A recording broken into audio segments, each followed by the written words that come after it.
여러분 안녕히 주무셨습니까? 가장 빠르게 만나는 글로벌 뉴스 분석 굿모닝 530 글로벌 2부로 이어가도록 하겠습니다. 자, 지난 밤 사이 미국 시장의 3대 지수 모두 오르긴 했습니다. 그런데 이제 백신에 대한 기대감, 재정 부양에 대한 기대감 이런 것들이 있어서 시장이 올랐다는 헤드라인을 많이 보셨을 텐데요. 사실 시장을 지금 좀 명쾌하게 좀 바라볼 필요가 있을 것 같습니다. 원래 백신과 재정 부양에 대한 기대감이 있을 때 가장 잘 올라야 되는 거는 리오프닝 관련주입니다. 은행주, 금융주, 항공주, 그리고 크루즈 관련주 이런 것들이 올라야 되는데 사실 지난 밤 사이에는 이게 오른 것이 아니라 다시 한번 기술주가 올랐거든요. 그만큼 지금은 어떤 백신에 대한 기대감으로 경제활동이 재개될 것이라는 기대감보다도 여전히 코로나19가 확산되고 있구나라는 우려감이 더 많은 것으로 보입니다. 언택트 관련주들이 이렇게 오르고 있으니까요. 자, 어쨌든 이제 나스닥이 2.5%나 크게 올랐습니다. 그 중심에는 바로 아마존이 있었는데 아마존이 지난 밤 사이 7.9% 올랐고요. 아마존은 지난 일주일 동안 7% 하락했는데 그걸 하루 만에 모두 다 만회했습니다. 그만큼 이 코로나에 대한 우려가 있는 상황에서 여전히 언택트 관련주와 기술주에 대한 투자자들의 갈망이 강하다는 점을 보여줬습니다. 백신과 관련돼서는 아스트라제네카와 옥스포드가 공동 개발하고 있는 이런 백신이라든지 화이자와 바이오엔테크가 공동 개발하고 있는 백신, 이런 백신들에서 굉장히 긍정적인 결과가 나왔기 때문에 나쁘게 볼 수는 없겠지만 어쨌든 지금 여전히 언택트 관련주로의 사람들의 열망이 크다, 이런 점들을 좀 염두해 두시면서 시장에 접근하시는 게 좋을 것 같습니다. 자, 지난밤 사이 어떤 일들이 있었는지 지금부터 차근차근 정리해 드리도록 하겠습니다. 굿모닝 530 글로벌 2부 바로 출발하겠습니다.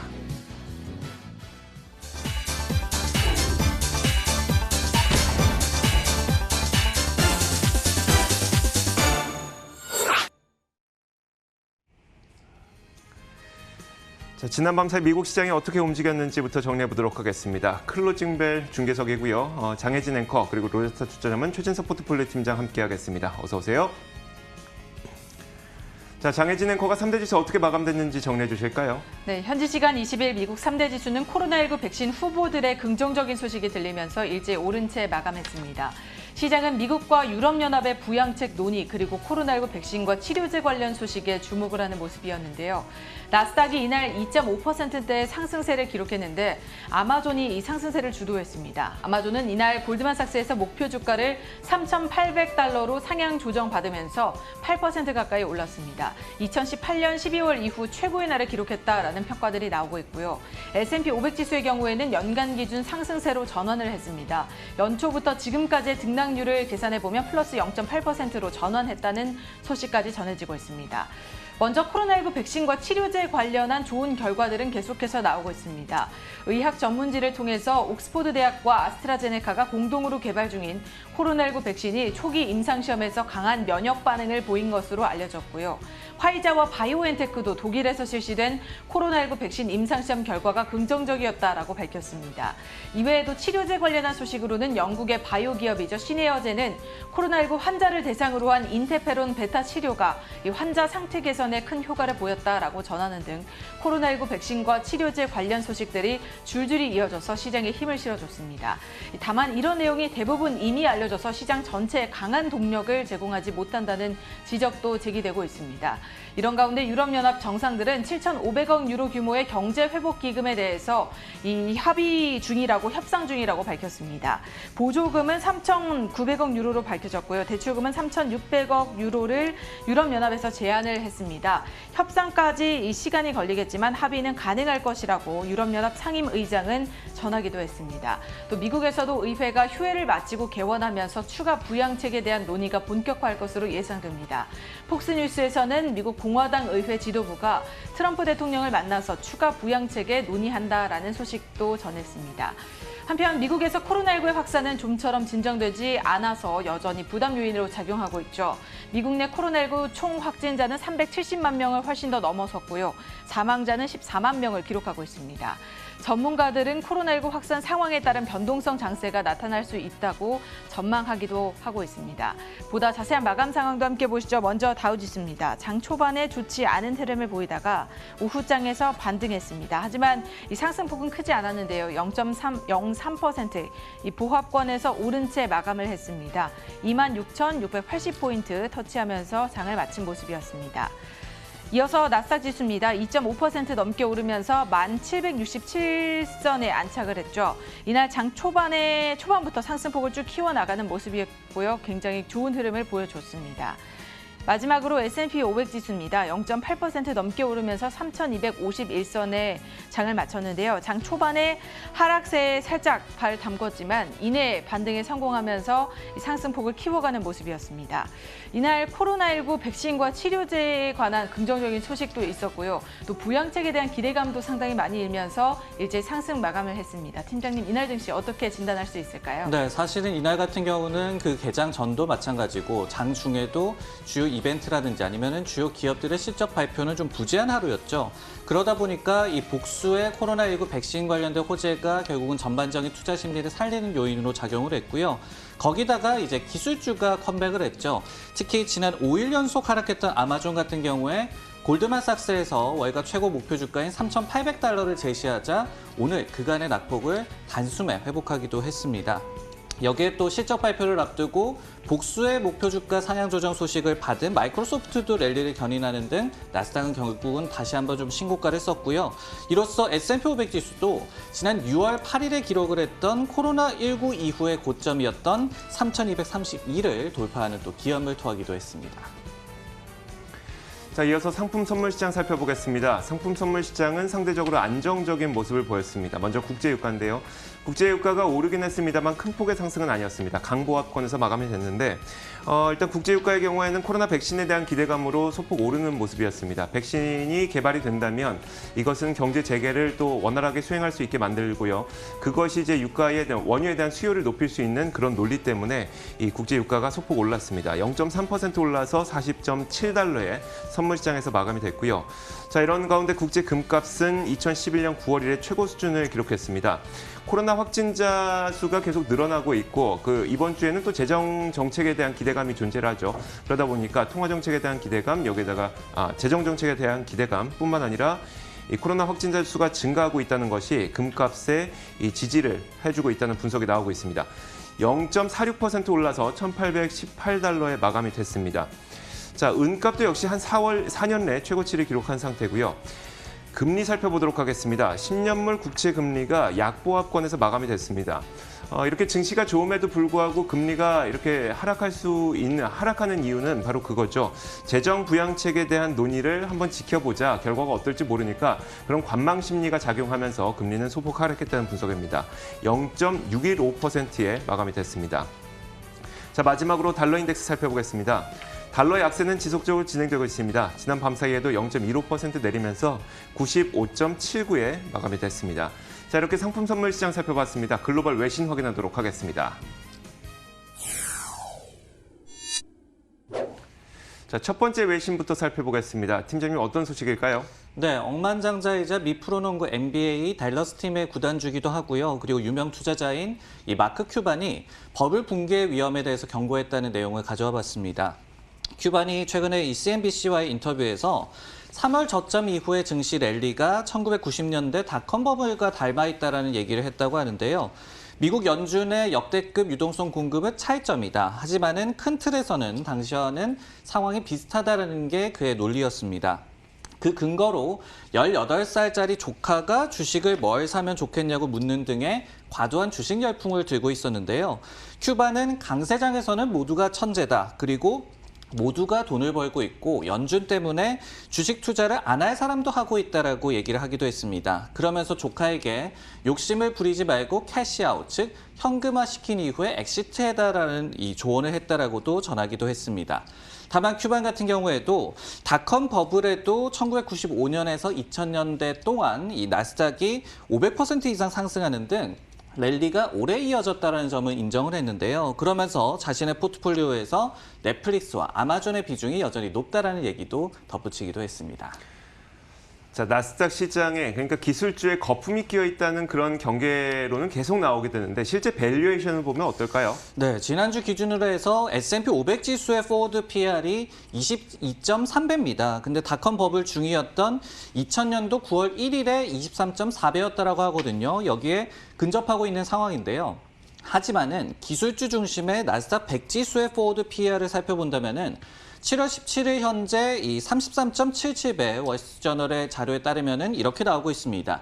1년 전에 25배에 비해서는 좀 급등한 게 사실입니다. 하지만은 오펜하이머라는 IB에 따르면은 닷컴 버블 당시에 이 해당 수치는 80배에 달했다라고 얘기를 하고 있습니다. 그렇기 때문에 일부 전문가들은 아직까지 버블 수준은 아니다라고 얘기를 하고 있는 것이고요. 이렇듯이 과거의 밸류에이션에 과연 좀 근접을 했느냐 아니면은 과거의 수치와 비교가 적절하느냐 등의 논란은 앞으로도 좀 계속될 것 같은 그런 상황입니다. 네, 버블 논란 사실 우리가 실적으로 조금 보여준다면 버블 논란도 잠잠해질 것 같은데요. 이번 주 대형 기술주들이 실적을 대거 발표합니다. 어떤 전망들이 나오고 있나요? 네, 특히 22일 수요일에 마이크로소프트가 실적을 발표하죠. 여기에 대해서 관심이 좀 많은 것 같습니다. 근데 일단은 지금은 전망은 굉장히 좀 좋은 상황이다라고 말씀을 드릴 수 있을 것 같아요. 오늘만 하더라도 복수의 IB가 이 마이크로소프트에 대한 목표 주가를 상향 조정을 했는데요. 스티펠 같은 경우에 목표 주가를 200달러에서 215달러로 올리면서 기업들의 클라우드 도입 가속화 지속에 수혜를 받을 수 있을 것이다라고 분석을 했고, 레이몬드 제임스 같은 경우에도 목표 주가를 208달러에서 225달러로 상향 조정하기도 했습니다. 여기에 또 더해서 제프리스도 목표 주가를 200달러에서 240달러로 상향 조정을 했는데요. 이번 주 호실적과 함께 그리고 앞으로도 두 자릿수의 매출 성장세를 유지할 수 있을 것으로 기대한다라고 밝히기도 했습니다. 네, 다음 뉴스는 이조의 앵커픽입니다. 내용 확인해 보겠습니다. 자, 요즘 미국 경제 재개 정도를 가늠하는 지표로 항공 수요를 많이 활용을 하기도 하는데요. 그러니까 항공 수요는 우리가 흔히 말해서 공항 검역대를 몇 명이나 통과했느냐 이런 것들을 보게 됩니다. 그런데 지난주에 이 공항 검역대를 통과한 인원의 수를 보니까요. 전주 대비해서 4%나 크게 급락을 했고, 한 주 동안 이렇게 크게 그 공항 검역대를 통과하는 사람의 수가 줄어든 비율이 이렇게 높았던 것은 지난 4월 이래 최고라고 합니다. 그렇다 보니까 경제 재개에 대한 불확실성은 여전히 좀 나타나고 있는 상황인 것 같습니다. 자, 뉴스를 통해서 한번 살펴보도록 하겠습니다. 지난주 공항 검역대를 통과한 인원의 수를 살펴보니까요. 465만 명이 통과를 했는데 이게 전주 대비해서 4% 정도 줄어든 수치라고 합니다.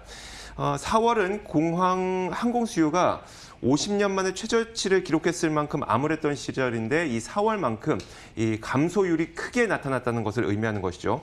미국 내에서 확진자 수가 늘어나고 있고 또 뉴욕주에서는 다른 지역에서 뉴욕으로 오는 여행객들을 2주간 자가격리한다고 하자 뉴욕으로 항공편을 타려는 사람은 절대 없을 것이고요. 이런 것들이 항공 수요를 지난주에 급감시켰다는 분석이 나타나고 있습니다. 자, 근데 이번 결과는 사실 일주일간의 움직임이 그랬다는 것이고 사실 장기 시계열로 본다면 항공 수요는 계속 반등하고 있는데요. 지금 밑에 보이는 이 파란색 짙은 선이 항공 수요입니다. 이 항공 수요가 4월에 바닥을 찍고 천천히 반등하고 있는 상태죠.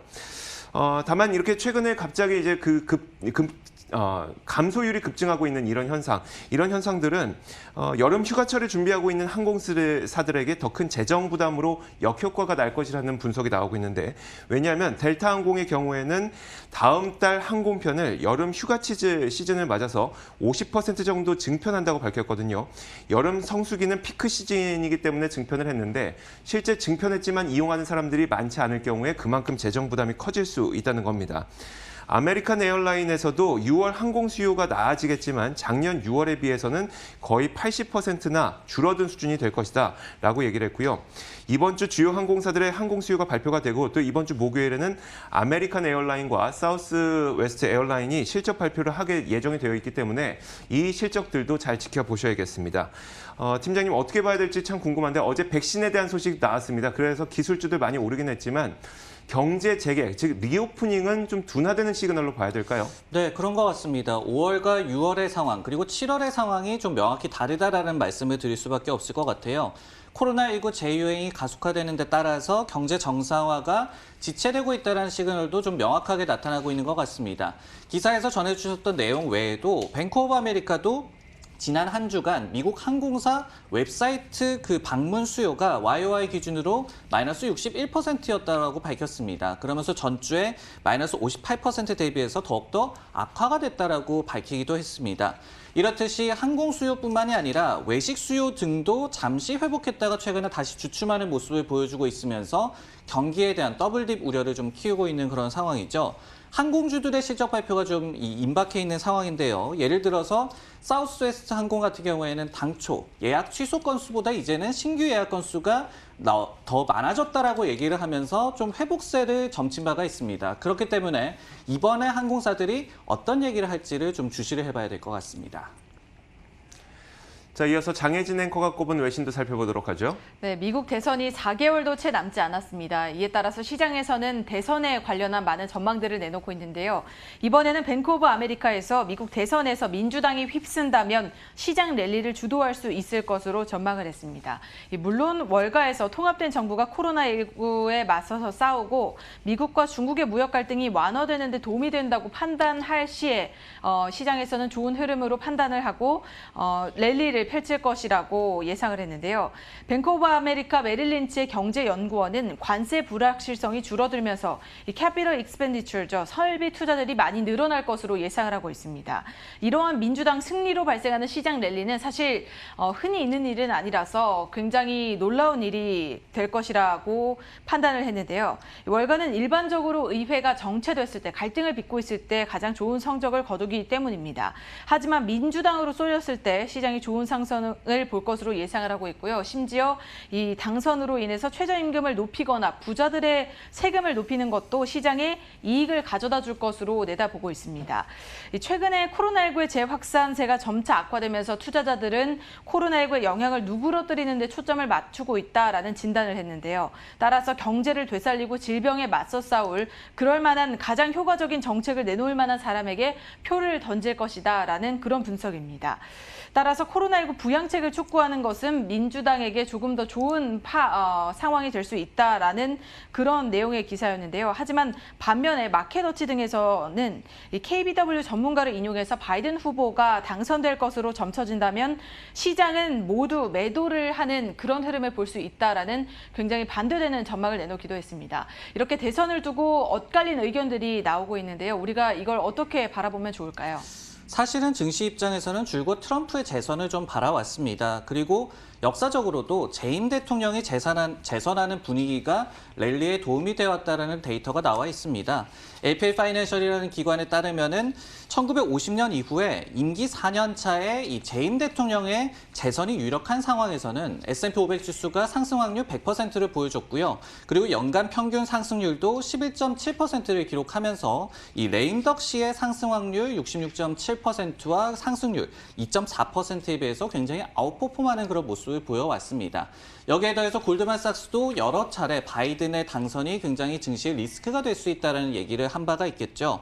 하지만은 이 뱅크 오브 아메리카 같은 경우에는 이렇게 JP모건과 결국은 비슷한 의견을 내놨다라고 보여집니다. JP모건도 이 시장의 부정적인 정책을 바이든도 펼치기는 힘들 것이다라고 얘기를 하면서 바이든의 좀 더 중도적이고 그리고 외교적인 해법이 도움이 될 것이다라고 얘기를 한 바도 있습니다. 그렇기 때문에 앞으로 당분간은 이렇게 감세와 이 규제 완화 등의 기업 친화적 정책의 시장에 좀 환호를 할 것이냐 아니면은 갈등 요소를 좀 완화해줄 중도 대통령을 바랄 것이냐 이 둘 간의 좀 공방전이 지속될 것 같고요. 여기에 또 한 가지 좀 기억해야 할 점은 민주당 측에서는 이 IT 공용 기업들의 분할 등의 규제 강화를 또 주창하고 있습니다. 그렇기 때문에 섹터별로 어떻게 흐름이 엇갈릴지에 대해서도 좀 미리 살펴볼 필요가 있을 것 같습니다. 자, 이렇게 지난 밤사이에 나왔던 글로벌 외신들 살펴봤습니다. 이어서 종목 뉴스 확인하도록 하겠습니다.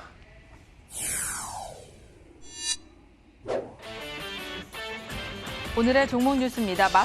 마스터카드가 암호화폐 카드에 이름을 올립니다. 골드만삭스에서 펠로톤 목표 주가를 월가의 최고치인 84달러로 제시했습니다. 마지막으로 코로나19 백신 트리오가 임상 결과를 긍정적으로 발표하면서 시장에 희망을 쏘아 올렸습니다.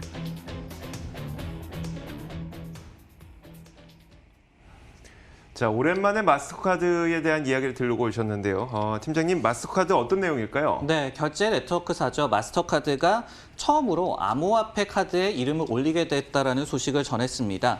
20일 월요일 발표에 따르면요, 마스터카드는 영국의 암호화폐 지갑 그리고 선불카드 발급사인 와이렉스와 계약을 체결을 했는데요. 그러면서 마스터카드의 네트워크를 활용한 카드 발급이 이제 가능해지게 됐습니다.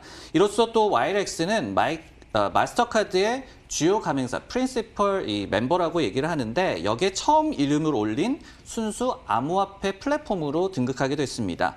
전통적인 결제 네트워크와 그리고 암호화폐 간의 결합은 이번이 처음은 아닌데요. 코인베이스가 지난해 비자와의 파트너십을 통해서 카드를 발급한 바가 있고요. 그리고 크립토닷컴과 바이낸스 등의 회사들도 비자와 제휴를 한 지금 카드 서비스를 운영하고 있는 상황입니다.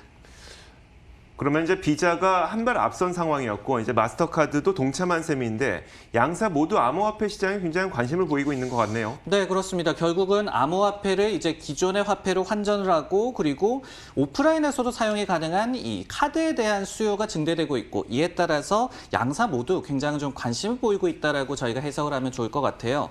마스터카드 같은 경우에는 애초에 또 2019년 8월에는 자체 암호화폐 프로젝트 팀 조직을 진행 중이다라는 소식이 전해지기도 했습니다. 그리고 대표적인 양사의 이 암호화폐 시스템에 대한 관심 표현이 바로 페이스북의 리브라 프로젝트에 참여한 바가 있다는 점을 들 수가 있겠죠. 하지만은 현재는 양사 모두 규제 리스크 등을 들어서 발을 뺀 상태입니다. 네, 코로나19에 따른 소비 위축으로 사실 마스터카드나 비자 같은 경우에는 굉장히 어려운 상황을 겪어왔는데요. 최근의 상황은 어떤가요? 최근 같은 경우에는 이 여행 관련된 결제 수요 외에는 그래도 어느 정도 회복한 상황이 나와주고 있습니다. 특히 마스터카드 같은 경우에는 미국에서의 6월 결제 수요가 전년 동기 대비해서 성장세를 회복했다라고 발표한 바가 있고요. 그리고 전체적인 결제 수요 역시도 6월 마지막 주에는 성장세로 전환하는 등 점진적인 회복세를 지속하고 있는 그런 상황입니다. 양사도 다음 주에 실적 발표를 좀 앞두고 있죠. JP모건은 최근에 마스터카드에 대한 이 목표 주가를 상향 조정하면서 결제액 회복세가 예상보다 빠르다라는 긍정적인 평가를 내린 바가 있습니다. 골드만삭스도 최근에 마스터카드에 대한 강력 매수 커버리지를 게시를 하면서 목표 주가로 364달러를 제시를 했습니다. 그러면서 유럽 점유율 확대를 긍정적인 모멘텀으로 꼽기도 했습니다. 네, 다음 종목 뉴스는 이조 앵커의 픽입니다. 내용 확인해 보겠습니다. 자, 홈트레이닝의 대표 주자이자 또 언택트 관련주 가운데 하나로 각광받았었던 펠로톤이라고 하는 기업이 있죠.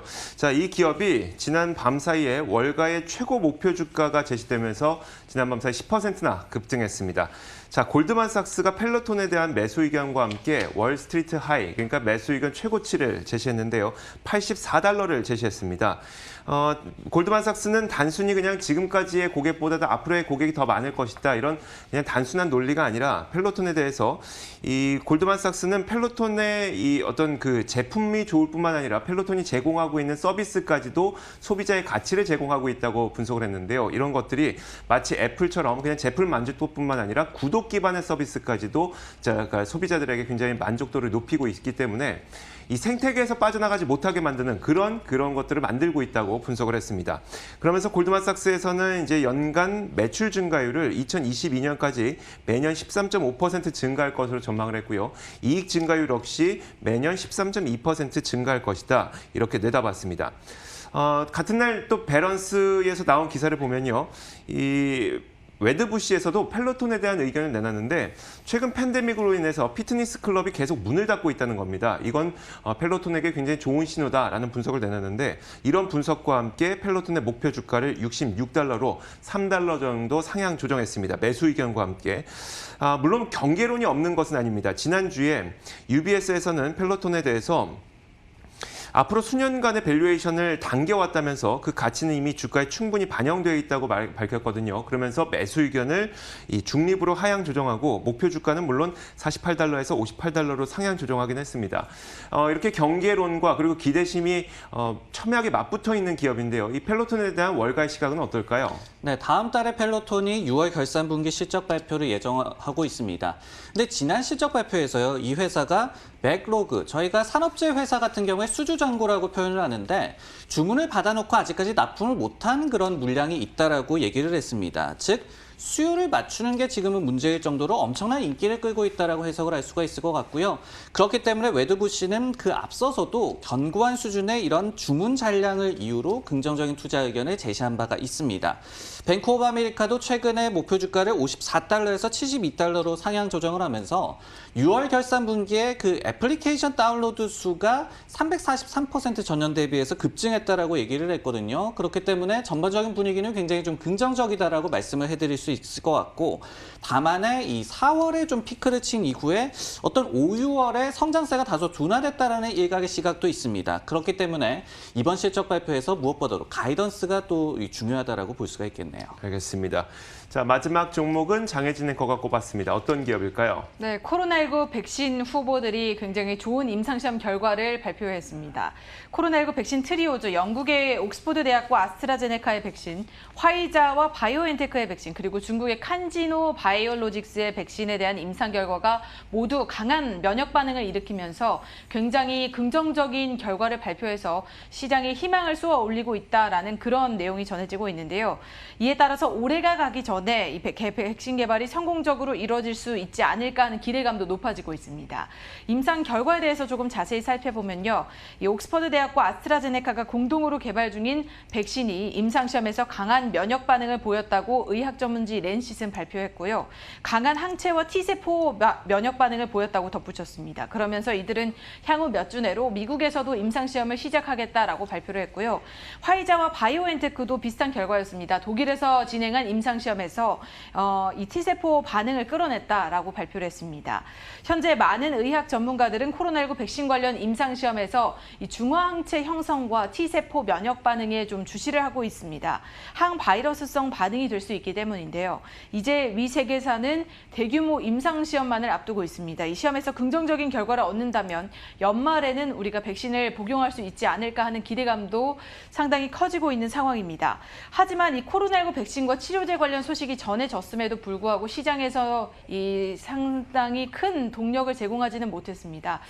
아쉽게도 확실한 결과가 나오기 전까지는 조금 이런 상승 탄력이 제한적일 것이다라는 그런 판단이 드는데요. 어떻습니까? 네, 악재도 저희가 반복되면 시장에서도 내성이 생기듯이 호재 역시도 비슷한 이슈라면 반응이 둔해질 수밖에 없습니다. 그리고 백신 승인 같은 경우에는 정책적 요소가 크기 때문에 예상보다도 굉장히 빨리 백신이 나올 가능성도 배제할 수는 없습니다.